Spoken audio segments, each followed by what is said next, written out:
English દારૂના ગુનામાં ફરાર આરોપી પેરોલ ફ્લો સ્કોડના હાથે ઝડપાયો. ભાવનગર રેન્જના પોલીસ મહાનિરીક્ષક અરવિંદ સારી તથા ભાવનગર જિલ્લાના પોલીસ અધિક્ષક નિતેશ પાંડેના માર્ગદર્શન હેઠળ ભાવનગર પેરોલ ફ્લો સ્કોડ દ્વારા શહેર અને ગ્રામ્ય વિસ્તારોમાં દારૂ જુગારની પ્રવૃત્તિઓને નેસ્તનાબૂદ કરવા તેમજ નાસ્તા ફરતા આરોપીઓને ઝડપી પાડવા માટે સઘન કામગીરી હાથ ધરવામાં આવી રહી છે.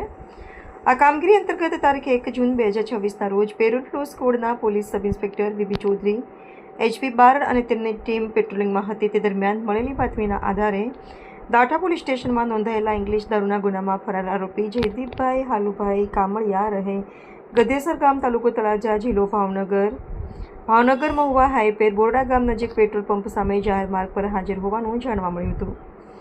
બાતમીના આધારે પોલીસે સ્થળ પર પહોંચી તપાસ કરતા આરોપી મળી આવ્યો હતો. ત્યારબાદ તેની અટકાયત કરી કાયદેસરની કાર્યવાહી હાથ ધરી. વધુ કાર્યવાહી માટે દાઠા પોલીસ સ્ટેશનને સોંપવામાં આવ્યો હતો. આ સમગ્ર કામગીરીમાં PSI V B Chaudhary, HP Barad તેમજ સ્ટાફના મહેન્દ્રસિંહ સરવૈયા, અજીતસિંહ મોરી, હિરેનભાઈ સોલંકી, અરવિંદભાઈ મકવાણા, હસમુખભાઈ પરમાર અને મહેન્દ્રભાઈ કુવાડિયાએ મહત્વની ભૂમિકા ભજવી હતી.